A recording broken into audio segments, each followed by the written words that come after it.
പെട്ടെന്ന് നിങ്ങൾക്ക് കാശുകാരനാവണം, അല്ലെങ്കിൽ നിങ്ങൾ ഉദ്ദേശിച്ച പൈസ നിമിഷങ്ങൾ കൊണ്ട് നിങ്ങളുടെ അക്കൗണ്ടിൽ വരണം. ആരുടെയും മുമ്പിൽ കടം ചോദിക്കുക, ബന്ധുക്കളുടെയും സുഹൃത്തുക്കളുടെയും പുറകിലൂടെ നടക്കുക, ഇനി പണം വാങ്ങിച്ചതിന് ശേഷം ഒളിച്ചു കളിച്ച് നടക്കുകയോ ഒന്നും ചെയ്യാം. നിമിഷങ്ങൾ കൊണ്ട് നിങ്ങൾ ഉദ്ദേശിച്ച പണം നിങ്ങളുടെ അക്കൗണ്ടിൽ, അതും പലിശയില്ലാതെ നിങ്ങൾ അടച്ചു തീർത്താൽ. ഇങ്ങനെ കേൾക്കുമ്പോൾ ആരായാലും ഒന്ന് വീണു. അത് തന്നെയാണ് ഇവിടെയും സംഭവിച്ചത്. ഒരു സുഹൃത്ത്, അദ്ദേഹത്തിന് അത്യാവശ്യമായി 3000 രൂപയുടെ ആവശ്യമുണ്ട്. ഒരുപാട് പണമൊന്നും ശരിയായി. അപ്പോഴാണ് മറ്റൊരു സുഹൃത്ത് വഴി അദ്ദേഹം അറിയുന്നത് ഓൺലൈൻ ലോൺ കിട്ടുന്നുണ്ടെന്നും അത് തവണകളായി അടച്ചാൽ മതിയെന്നും പലിശയില്ല.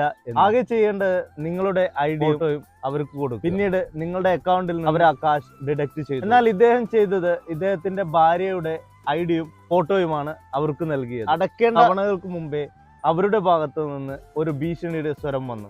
നിങ്ങൾ അവൻ എടുത്തതിൽ കൂടുതൽ എമൗണ്ട് കൊടുത്തില്ല എന്നുണ്ടെങ്കിൽ നിങ്ങളുടെ ഭാര്യയുടെ ഫോട്ടോ വെച്ച് അവർ ഒരുപാട് പ്രശ്നങ്ങൾ ഉണ്ടാക്കും എന്ന് പറഞ്ഞു. അവൻ അത്ര കാര്യമാക്കി. എന്നാൽ സംഭവിച്ചു